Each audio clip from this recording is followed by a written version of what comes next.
BFM Business, BFM Crypto, le club. Amaury de Tonquédec.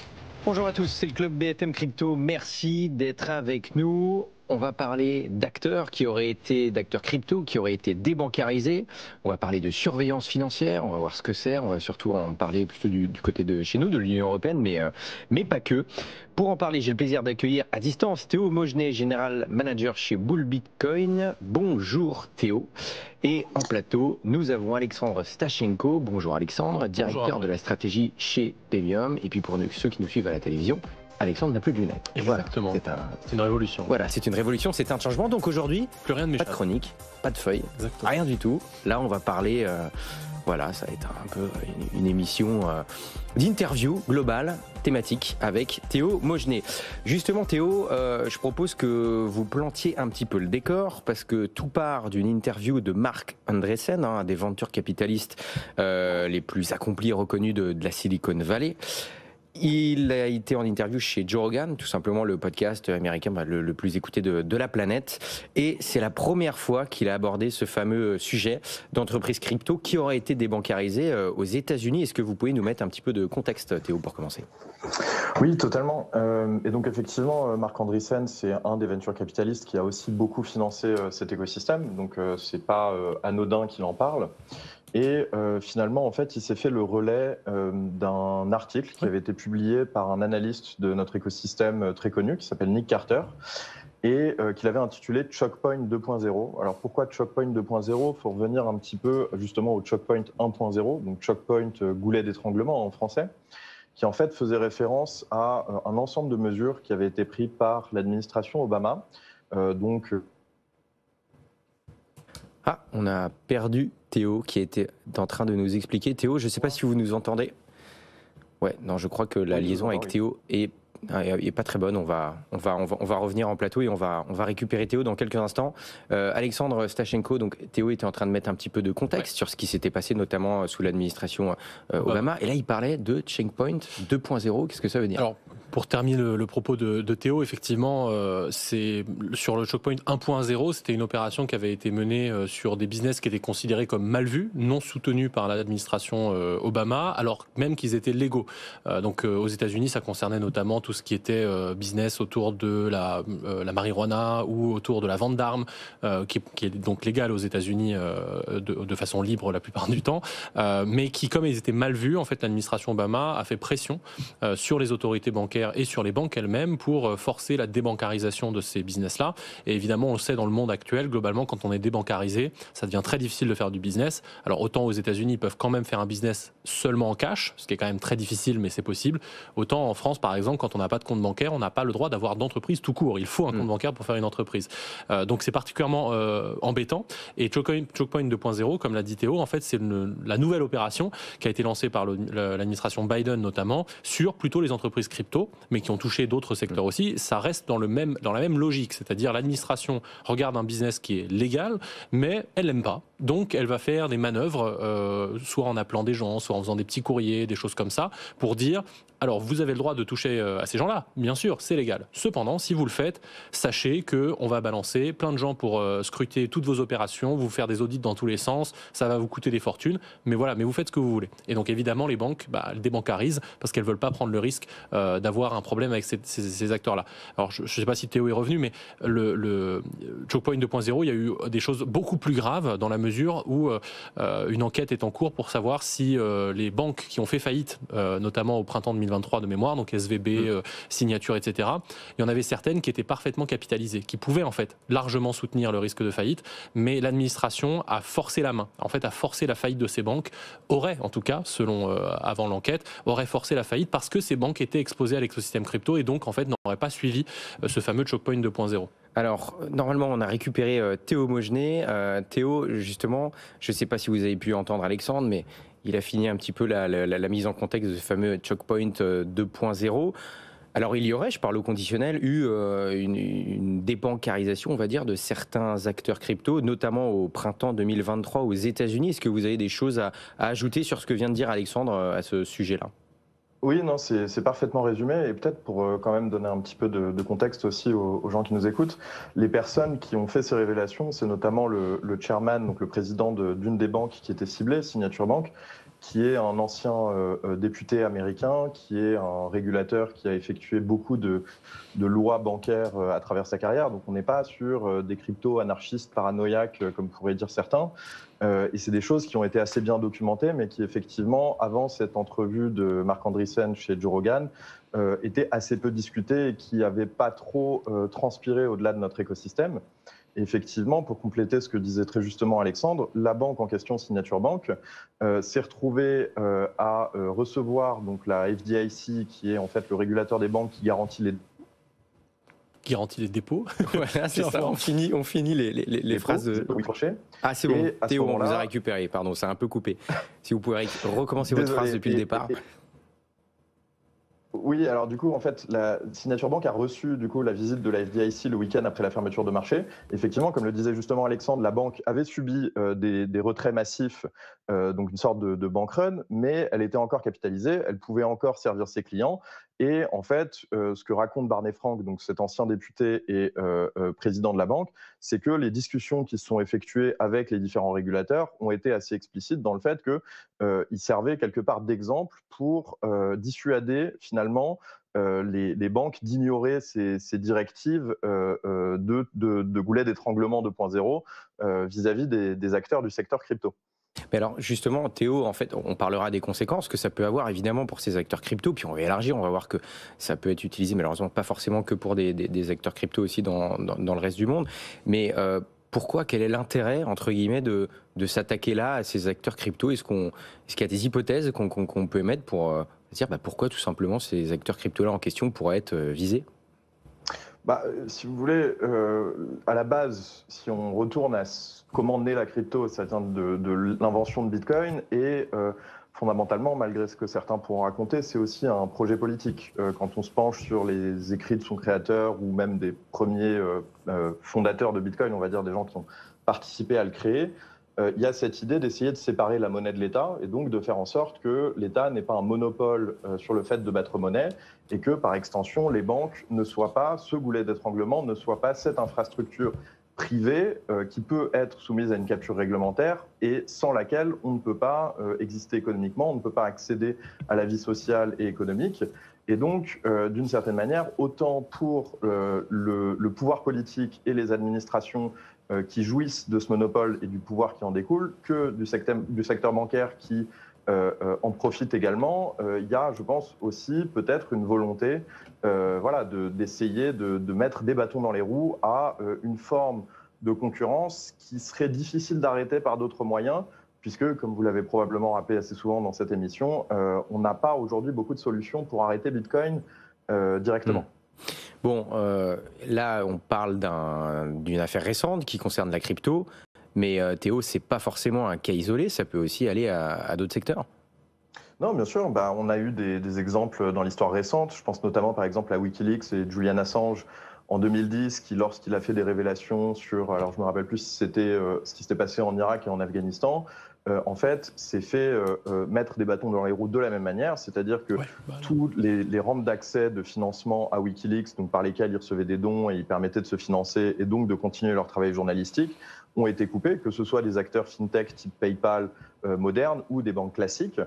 On a eu également assez récemment en France, là pour le coup, on a appris que par exemple le Rassemblement national qui certes, on aime ou on n'aime pas, mais reste un des partis politiques principaux dans le pays, a dû se tourner vers des banques étrangères pour se bancariser, justement parce que la plupart des établissements refusaient de leur fournir des services bancaires. Et donc, effectivement, ça peut également toucher des migrants ou des réfugiés politiques qui viennent de pays sous sanctions.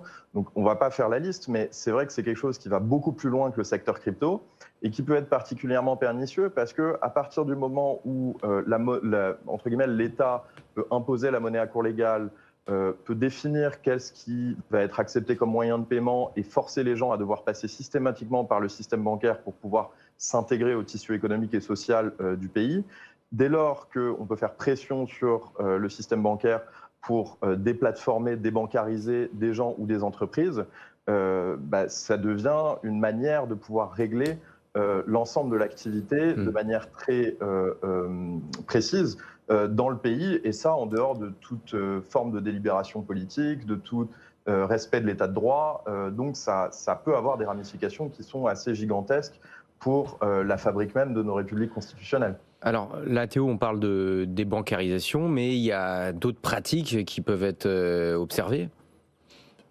Alors pardon, je sais pas si... Non, ou Alexandre, allez-y. Allez-y, Alexandre. Ouais, alors d'abord juste 2 éléments de contexte en plus pour compléter ce que disait Théo.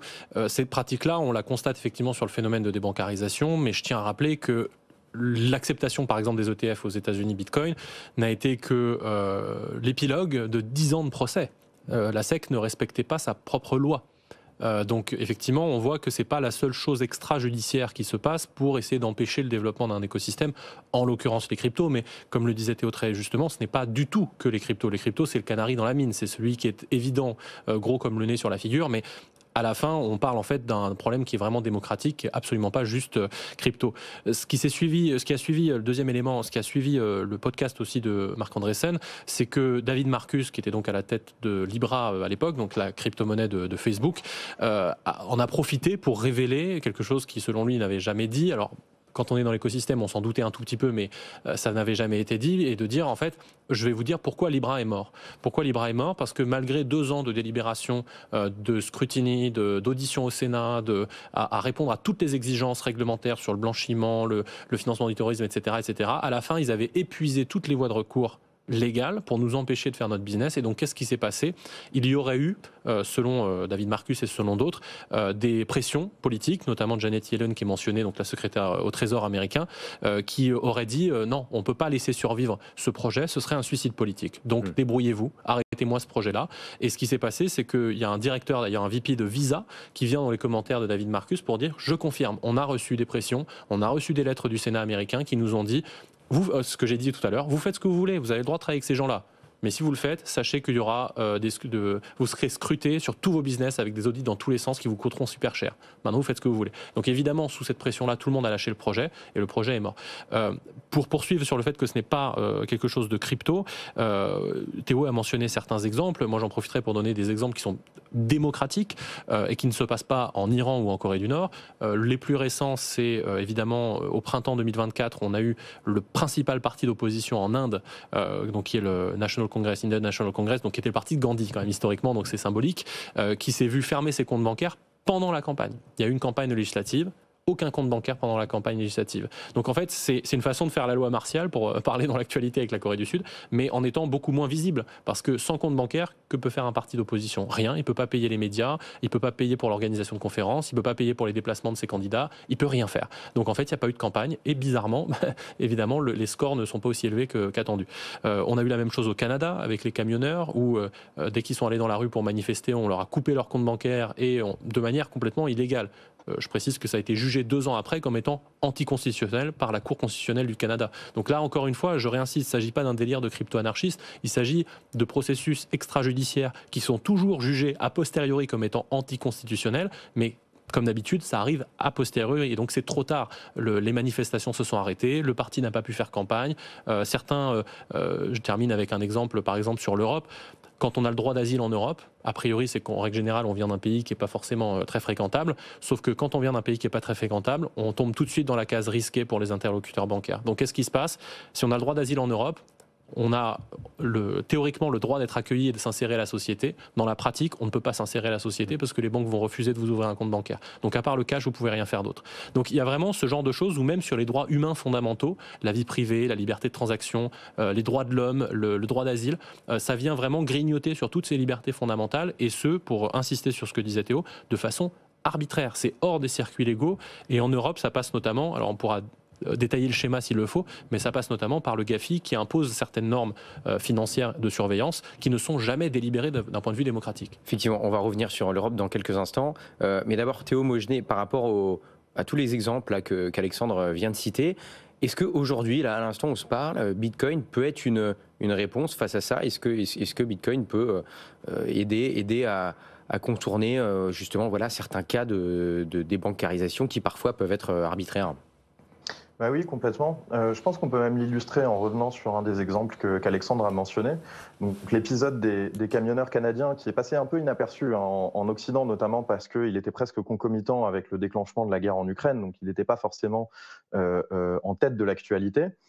Pour remettre un peu de contexte, il s'agit de personnes qui, du coup, sont appuyées sur leur droit constitutionnel à manifester pour exprimer leur désapprobation de l'obligation vaccinale. Et effectivement, comme l'a exprimé Alexandre, d'abord, la campagne de financement participatif qu'ils ont effectuée via une plateforme bien connue s'est vue à geler les fonds qu'ils avaient récoltés. Et ensuite, c'est les individus qui ont été ciblés avec le gel de leurs comptes et parfois leur débancarisation complète.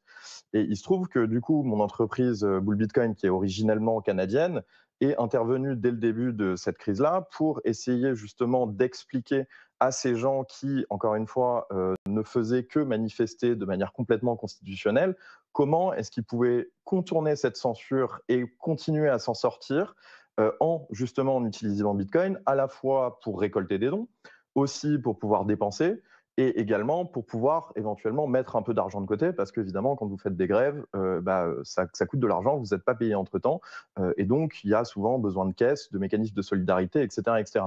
Donc finalement, si on revient dans le cadre général, pour revenir à ce qu'on disait avant, dans la mesure où Bitcoin est ce projet qui a pour objectif de séparer la monnaie de l'État, on peut voir Bitcoin comme une infrastructure publique, c'est-à-dire vraiment un bien commun auquel tout le monde peut accéder. Bitcoin ne sait pas si vous êtes blanc, si vous êtes noir, si vous votez à gauche, si vous votez à droite, si vous êtes une femme, si vous êtes un homme, il s'en fiche. Il reconnaît que des clés cryptographiques. Et donc, à cet égard-là, c'est une infrastructure publique que tout le monde peut utiliser et qui peut justement garantir que personne ne puisse être mis au banc de la société comme ça par ce genre de mécanisme. Et donc, j'ai envie de dire, même si vous n'êtes pas bitcoiner, que vous n'en détenez pas, que ça vous intéresse peut-être pas, je pense que vous devriez souhaiter que Bitcoin existe justement pour préserver l'état de droit et les républiques constitutionnelles dans lesquelles on vit, notamment parce que ça garantit que ce genre de répression, encore une fois, comme le disait Alexandre, capricieuse, arbitraire, unilatérale et effectuée en dehors de tout contexte légal, ne puisse pas nous plonger petit à petit vers une société de contrôle, de censure, et dans laquelle finalement le pouvoir politique et administratif peut façonner l'opinion, peut obtenir des médias aux ordres, peut censurer ses opposants politiques, peut censurer des individus, peut détruire des industries entières qui, bien qu'elles opèrent légalement, ne lui plaisent pas, etc. etc. Donc c'est vraiment une alternative et un contre-pouvoir très puissant pour la garantie des libertés dans nos démocraties occidentales. Effectivement, Alexandre, là ce que vient de dire Théo, on parlait que Bitcoin pouvait être un outil qui peut être une réponse face à dans certains cas, des bancarisations qui peuvent être abusives. Mais on va parler aussi là de surveillance financière. Et en Europe, déjà pour commencer, c'est quoi la surveillance financière? Qu'est-ce que ça veut dire? Alors, il y a quoi derrière ce terme surveillance financière? Tout cela fait partie d'un même spectre, c'est-à-dire que la débancarisation, c'est l'aboutissement. Mais pourquoi on en arrive à la débancarisation? En fait, il faut comprendre le mécanisme qui arrive à cette possibilité qui soit utilisée de manière industrielle. Au départ, ça part toujours d'un bon sentiment. Le bon sentiment, c'est de dire la finance se numérise, la bancarisation a progressé. Aujourd'hui, dans les pays de l'OCDE, en France, on est à 99% de taux de bancarisation. Tout le monde a un compte bancaire. C'est tellement nécessaire que c'est légalement obligatoire d'avoir un compte bancaire pour toucher un salaire au-dessus de 1 500 €. Donc, beaucoup de gens sont concernés. Donc, tout le monde est bancarisé, globalement. Et donc, tout le monde passe par l'industrie bancaire. Et c'est beaucoup plus simple de contrôler quelques banques et de les surveiller plutôt que de surveiller 60 millions de personnes ou 500 ou 1 milliard. Donc, qu'est-ce qui se passe dans ce cadre-là? On a dit, là, il y a des attentats terroristes, il y a du blanchiment, il y a de la fraude, donc il faut lutter contre ces choses-là. Comment on va lutter? Il faut mettre en place des bonnes pratiques de surveillance. Et donc, dans les années de mémoire 80-90, il y a un groupe qui a été fondé qui s'appelle le groupe d'action financière, le GAFI, et qui avait pour but de formuler des bonnes pratiques pour permettre la lutte contre le blanchiment et le financement du terrorisme. Et donc, au fur et à mesure des années, en fait, à chaque fois, ces mesures sont renforcées. En Europe, on en est déjà à la directive numéro 6 sur le sujet du blanchiment et du financement du terrorisme, qui a été votée en avril cette année. Et leur but, à chaque fois, c'est de dire, on va surveiller de plus en plus les flux. Qu'est-ce qui se passe? Qui fait ces flux? Pourquoi? À quelle destination? Et c'est la raison pour laquelle, quand vous ouvrez un compte n'importe où, on va vous demander papier d'identité, justificatif de domicile, origine des fonds, justificatif de salaire, de machin. On va vous demander tout plein de documents pour respecter ces directives-là. Le problème majeur, c'est que ce GAFI, il a rien de démocratique en fait. C'est un groupe voilà, qui n'est pas élu par qui que ce soit et qui donne des guidelines, des recommandations, mais qui sont pernicieuses. C'est-à-dire que vous pourriez vous dire, on n'a qu'à ne pas les suivre, ces recommandations. Dans la réalité, si vous ne les suivez pas, vous passez sur liste grise ou sur liste noire. Et si vous êtes sur liste grise ou noire, l'ensemble des autres pays membres du GAFI en fait, n'a quasiment plus le droit d'interagir avec vous. Vous êtes exclu du monde financier international. Donc c'est impossible. On ne peut pas faire ce genre de choses. Donc en fait, on est obligé de se conformer. Et donc on se retrouve avec un groupe qui n'est pas tenu par les règles démocratiques, notamment de proportionnalité. On ne va pas sortir un marteau-piqueur pour planter un clou. Globalement, c'est ça la proportionnalité. D'un point de vue juridique, la proportionnalité, ça veut dire par exemple, peut-être qu'on a envie de lutter contre la criminalité, mais est-ce que ça vaut le coup de mettre un policier chez tout le monde? Ah, peut-être pas. Peut-être qu'on hypothèque trop de libertés fondamentales, donc on ne va pas le faire. Le GAFI n'est pas tenu à ça. Donc il demande toujours plus de contrôle, toujours plus de normes, qui accessoirement ne sont pas efficaces. L'ensemble des études montrent qu'on récupère quasiment rien, 0,05% en gros des fonds criminels qui sont cherchés. Et donc ça se traduit peu à peu dans la loi, par des directives, et ensuite ça se termine dans les banques qui ensuite appliquent. Je termine par ça. Là où c'est pernicieux, c'est que le régulateur ne peut pas décemment mettre dans la loi des choses comme si ça vient d'un pays louche, ça dégage, ou si vous êtes d'une population à risque, ça dégage. On ne peut pas faire ça. Donc qu'est-ce qu'ils font? Les régulateurs, ils disent, on se défausse de la responsabilité, ce seront aux acteurs bancaires de faire une approche par les risques. Approche par les risques, ça veut dire débrouillez-vous. Et donc les acteurs bancaires se retrouvent dans une situation où ils doivent eux-mêmes analyser le risque, et ils ont une épée de Damoclès qui leur dit, vous faites ce que vous voulez. Cependant, s'il y a quoi que ce soit qui passe et qu'on s'aperçoit que c'est du blanchiment, vous allez prendre une énorme amende, voire des responsabilités pénales. Donc les banques se retirent et dès qu'il y a un début de commencement de risque, ne veulent pas prendre le risque. Et comme la loi ne leur demande pas de justifier les fermetures de compte, souvent, derrière, le glissement avec l'arbitraire et la sélection des gens qu'on aime ou qu'on n'aime pas, ou par exemple dans le cas des cryptos qui nous font concurrence, tiens, on n'aime pas que les gens nous fassent concurrence, donc on va fermer. Les fintechs en France, c'est la même chose. Il y a très peu de fintechs qui ont fonctionné. Pourquoi? Parce que quand vous vouliez faire une fintech, il fallait avoir un compte bancaire. C'était difficile d'avoir un compte bancaire. Bon, on arrive au bout du temps imparti, mais Alexandre, en fait, ce qui est assez compliqué aussi, c'est qu'effectivement, il y a une lutte contre le blanchiment d'argent, le terrorisme, mais il faut trouver le juste curseur. Et là, ce qui est compliqué, c'est effectivement de ce que vous nous dites, c'est d'arriver à trouver ce juste curseur. C'est même pas entre un contrôle et un... C'est pas une question de juste curseur à l'heure actuelle, parce que si on faisait le début du commencement d'une évaluation des politiques publiques, ce qui est normalement censé être la base dans une société démocratique, on fait un truc, on évalue la politique publique, si ça ne fonctionne pas, on l'arrête. Parce qu'on ne va pas hypothéquer des libertés fondamentales pour finalement aucun résultat. Les résultats des politiques anti-blanchiment sont quasi nuls. Leur utilité principale, c'est la censure, le contrôle de l'exil fiscal, notamment, mais ça n'a rien à voir avec le blanchiment, ou bien justement le fait de pouvoir mettre au banc des activités légales, mais qu'on ne trouve pas de circuit légal pour le faire. Mais d'un point de vue du blanchiment et du financement du terrorisme, la criminalité se porte très bien. On retrouve quasiment aucun de ces fonds, et même quand les banques sont condamnées, j'ai pas vu une seule mesure pénale depuis près de 20 ans sur des acteurs bancaires qui ont pourtant certains financé des cartels de la drogue, d'autres des agissements encore pires. Donc c'est pas une question de juste milieu en fait, c'est une question de c'est complètement inefficient et inefficace. Merci beaucoup Alexandre Sachenko, directeur de la stratégie chez Paymium. Merci beaucoup Théo Maugenet, General Manager Europe chez Bull Bitcoin. Désolé, on arrive au bout du temps imparti, mais vous reviendrez nous parler dans quelques jours. Merci beaucoup de nous avoir suivis. Rendez-vous demain 15h. BFM Business, BFM Crypto, le club.